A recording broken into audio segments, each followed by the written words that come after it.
ქალბატონინაზე პირველ რიგში გილოცავთ ოქროს მედალს, რომელიც კანადამ გადმოგცათ მეათე საერთაშორისო გამოგონებისა და ინოვაციების კონკურსზე. დიდი მადლობა. გადავალ პირდაპირ საქმეზე.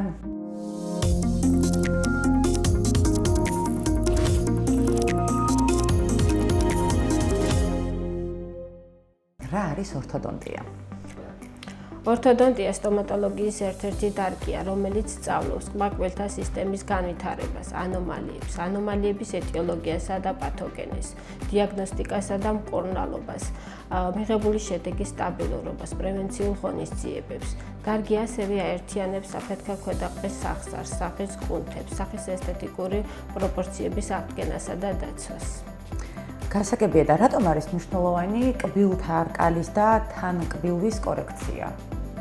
აი რა იცვლება ამის თავის დროზე მიხედვით?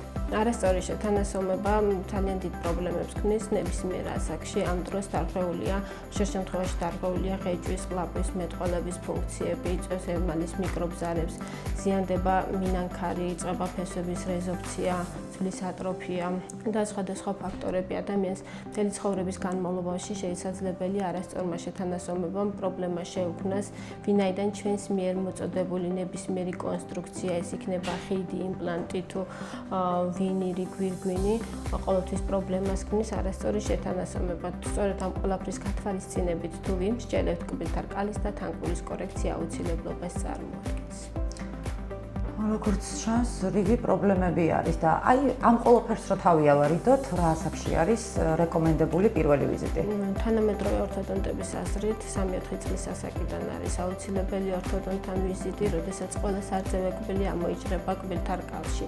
ადრეული დიაგნოსტიკა მნიშვნელოვნად ამცირებს შორეულ გართულებებს მომავალში. შეიძლება თუ არა ბრეკეტების ზრდასრულ ასაკში გაკეთება? ორთოდონტიაში ზედაზღვარი არ არსებობს, ასეთ შემთხვევაში ჩვენ ვითვალისწინებთ პაციენტის კლინიკურ და რენტგენოლოგიურ სურათს, თუ მიღებული კვლევის შედეგად მდგომარეობა არის ნორმალური, ვიწყებთ კბილთა არკალის და თანკბილის კორექციას. ნებისმიერ ასაკში შესაძლებელია როგორც კბილთა არკალის, ასევე თანკბილის კორექცია. ეს კიდევ კაი ამბავია. და რა ტიპის ბრეკეტები არსებობს? თანამედროვე ორთოდონტიაში მრავალი სახის ბრეკეტები არსებობს. ეს შესაძლებელია იყოს მეტალის ბრეკეტები, კერამიკული ბრეკეტები, საფირის ბრეკეტები, თვითლიგირებადი ბრეკეტები, როგორც მეტალის, ასევე საფირის, კერამიკის. და რა დრო გრძელდება ორთოდონტიული მკურნალობა? ორთოდონტიული მკურნალობის ხანგრძლივობა არის დამოკიდებული ანომალიის სირთულეზე, პაციენტზე და ექიმზე, თუ რამდენად სწორად ასრულებს დანიშნულებას. საშუალოდ წელიწადნახევარი 2 წელი გრძელდება.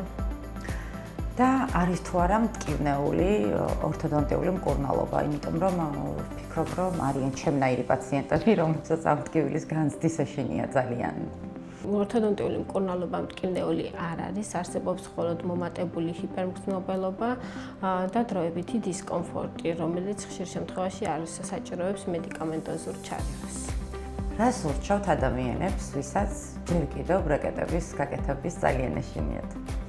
ორთოდონტია დღეს დაფუძნებულია 3D დიაგნოსტიკაზე და დაფუძნებულია პროგნოზირებად შედეგზე, რაც იმის საშუალებას გვაძლევს, რომ პაციენტებს არ უნდა ეშინოდეთ სწორი თანკბილვა. ეს არ არის ბუფუნება, ეს არის ჯანმრთელობის სტანდარტი. ემილი იწყება ფუნქცია ქმნის ესთეტიკას, ესთეტიკა აძლიერებს ადამიანს.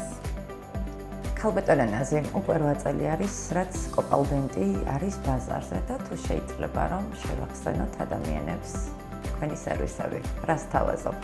ბავშვთა და მოზარდთა თერაპიული და ქირურგიული სტომატოლოგია, ორთოპედია, ორთოდონტია, პაროდონტოლოგია, იმპლანტოლოგია, ყბასახის ქირურგია. ყველაფერი, რაც სტომატოლოგიას ეხება, ჩვენ კლინიკაში აბსოლუტურად ხელმისაწვდომია თითოეული მომხმარებლისთვის.